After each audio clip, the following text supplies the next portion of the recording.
결국은 이 지금 초고압 이제 송전 선로 건설에 이렇게 주민들이 반대하는 근본적인 이유는 그동안의 이 송전 선로 건설 사업으로 제대로 보상을 받았거나 뭔가 정부로부터 거기에 합당한 어떤 대응을 받았다면 굳이 뭐 이게 국책 사업이고 이게 뭐 주민들이 반대한다 그래서 정부가 안 할 것도 아니고 아까 말씀하신 대로 이게 결국은 뭐냐면 불신이 그대로 깔려 있는 거예요. 아, 이게 설치가 되는 순간에 땅값이 떨어질 건 물론이고요. 주민들이 지금 뭐 과학적으로 지금 연구 결과가 나온 건 없지만 그런 초고압 송전선로가 지나는 마을 주변에서 암 환자가 많다든지 이게 전자파에 의한 거라고 추정을 해볼 뿐이죠. 그리고 축산농가에서는 가축들이 유산을 한다든지 아니면 기형 가축이 태어난다든지 그러니까 이런 어떤 것들을 많이 접했단 말이에요. 경험을 해봤고 그러니까 아주 목숨을 걸고 반대를 할 수밖에 없는 거죠. 그러니까 이 부분에 대해서 지금 그 노선이 지나가는 그 경과지를 이쪽으로 할 거냐, A로 할 거냐, B로 할 거냐, C로 할 거냐가 문제가 아니라 근본적으로 그럼 이 부분을 어떻게 이분들을 설득을 할 거냐가 논의가 돼야 되는데 지금 한전의 프로세스 상에는 그런 부분들이 좀 부족한 거죠. 주민들을 설득시킬 만큼. 그러다 보니까 지금부터 나오는 모든 것들은 서로 평행선을 달릴 수밖에 없는 거죠.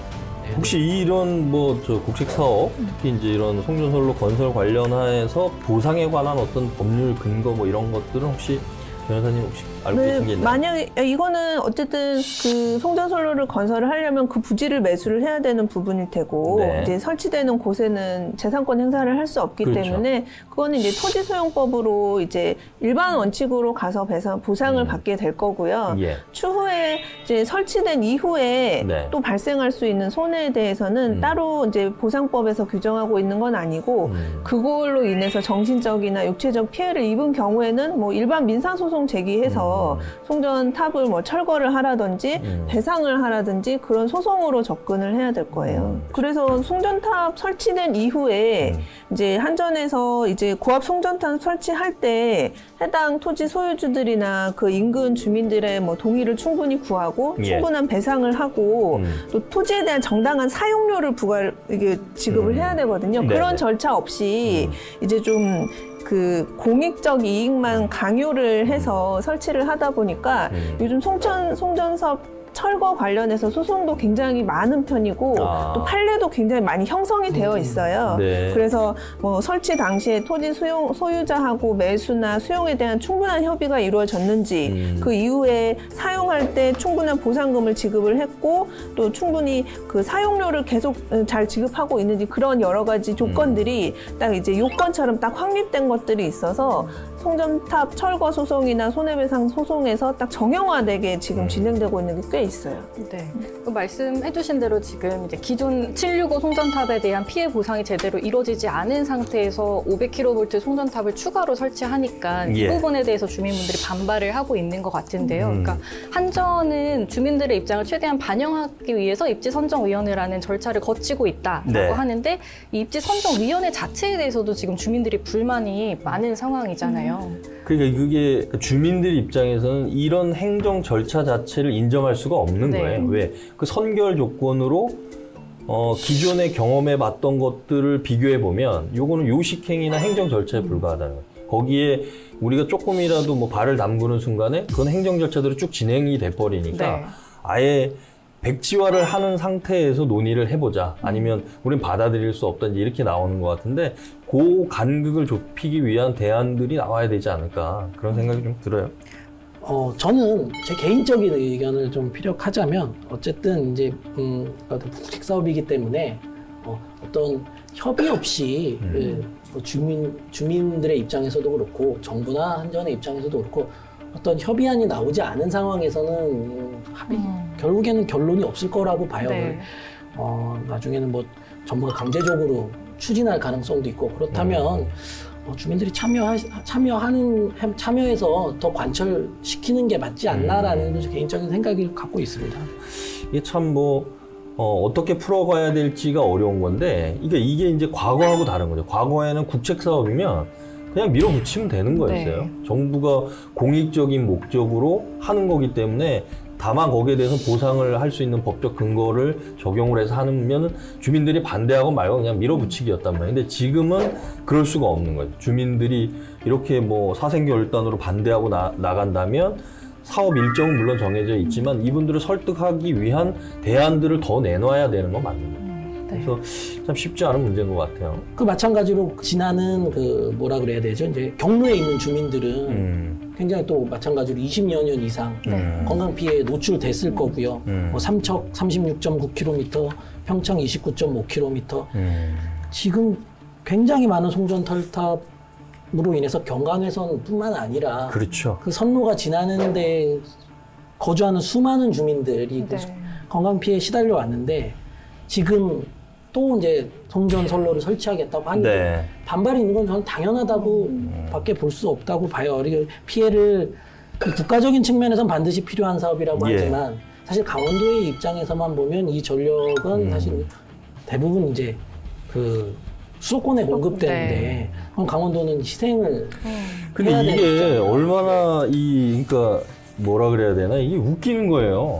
뭐냐면 우리가 그동안에 우리 강원기자회견 처음에 그 프로그램 만들 때 이 주제를 다룰 때 설악산 그 5세 케이블카 하나 만드는데 지주가 6개 들어간다 그러잖아요. 그리고 그렇게 환경부에서 반대를 하고 여러 가지 지금 양양군이나 강원도하고 갈등을 빚고 있잖아요.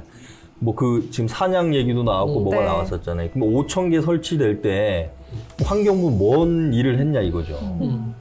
무슨 멸종위기 동식물에 대한 문제 여러 가지 말씀을 하셨는데 그럼 환경부는 예를 들어서 초고압 송전 철탑을 세워가지고 송전솔로 지나가게 한다 그러면 예를 들어서 이 한전을 담당하는 정부 부처가 어딘지 산업부인지 잘 모르겠지만 그 부서에 야 이거 송전 철탑 만들지 말고 지중화를 해라 내지는 경과대역을 최소화할 수 있는 방안 환경부에서 그런 걸 여태까지 했냔 말이에요. 지금 이 500km 송전 선로 만드는 것도 마찬가지지만 잣대가 너무 다른 거죠.